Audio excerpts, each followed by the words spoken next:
Hello. അപ്പോൾ നമ്മൾ ഇന്ന് നോക്കാൻ പോകുന്നത് എന്താണെന്ന് വെച്ചാൽ നമ്മുടെ കേളി hair day 1 day 2 day 3 day 4 day 5 day 6 day 7 എന്നൊക്കെ പറഞ്ഞ് നിങ്ങൾ കാണുന്നില്ലേ, അത് എങ്ങനെയാണ് സെറ്റ് ചെയ്യുന്നതെന്നുള്ളതാണ്.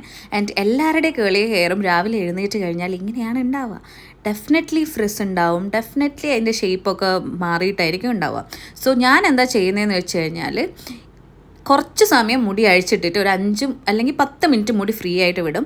ദെൻ മുടീനെ മസാജ് ചെയ്യും. Massaging is the must and skip ചെയ്യാൻ പാടില്ലാത്തത്. ഓക്കെ, തലങ്ങും വിലങ്ങും ഒക്കെ ഇരുന്ന് മസാജ് ചെയ്തോളാം. ബിക്കോസ് മസാജിങ് ആണ് പുതിയ മുടി വളരാനും ഉള്ള മുടീനെ സംരക്ഷിക്കാനും നമ്മളെ ഹെൽപ്പ് ചെയ്യുക. സോ നൈറ്റ് മുടി കെട്ടുമ്പോൾ ഞാൻ എങ്ങനെയാണ് കെട്ടുന്നതെന്ന് വെച്ച് കഴിഞ്ഞാൽ ഒരു ചെറിയ ടൈം ഒരു വലിയ ടൈം യൂസ് ചെയ്തിട്ടാണ് കെട്ടുന്നത്. സോ മുടിക്ക് നല്ലോണം ബ്രീത്ത് ചെയ്യാനുള്ള സ്റ്റെപ്പ് കിട്ടും.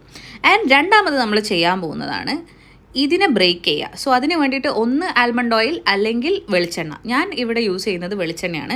ബിക്കോസ് ആൽമണ്ട് ഓയിലിന് ചെറുതായിട്ടൊരു ഫ്രാഗ്രൻസ് ഉള്ളതുകൊണ്ട് കുറച്ച് നമ്മൾ ഇറിറ്റേറ്റ് ചെയ്യാനുള്ള ചാൻസ് ഉണ്ട്. സോ വളരെ കുറച്ച് എമൗണ്ട് ഓയിൽ എടുക്കുക.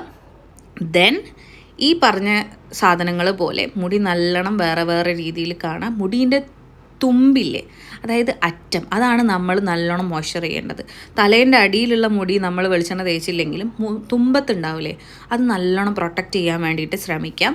സോ ഇങ്ങനെ ഓരോന്നും നമ്മളിങ്ങനെ മോയ്സ്ചറൈസ്ഡ് ആയിട്ട് ഇടുമ്പോഴാണ് നമ്മുടെ കേൾസ് മുമ്പ് എങ്ങനെയാണോ ഉള്ളതെന്ന് വെച്ച് കഴിഞ്ഞാൽ അതുപോലെ കിട്ടുക. സോ നിങ്ങൾക്കിപ്പോൾ കാണാൻ പറ്റുന്നില്ലേ, ഇത് എൻ്റെ ഡേ 3 ഡേ 4 കേൾസാണ്. നല്ല അടിപൊളിയായിട്ട് നിൽക്കുന്നുണ്ട്. ആൻഡ് കുറച്ചും കൂടെ നമ്മൾ എണ്ണയൊക്കെ ഇട്ട് കുറച്ച് സമയം മുടീനെ ഫ്രീ ആക്കി വിട്ട് കഴിഞ്ഞാൽ, അതായത് മുടി കെട്ടാണ്ട് വെച്ച് കഴിഞ്ഞാൽ നല്ല അടിപൊളിയായിട്ട് കേൾസ് കിട്ടും. സോ അത്രയേ ഉള്ളൂ. Okay, by.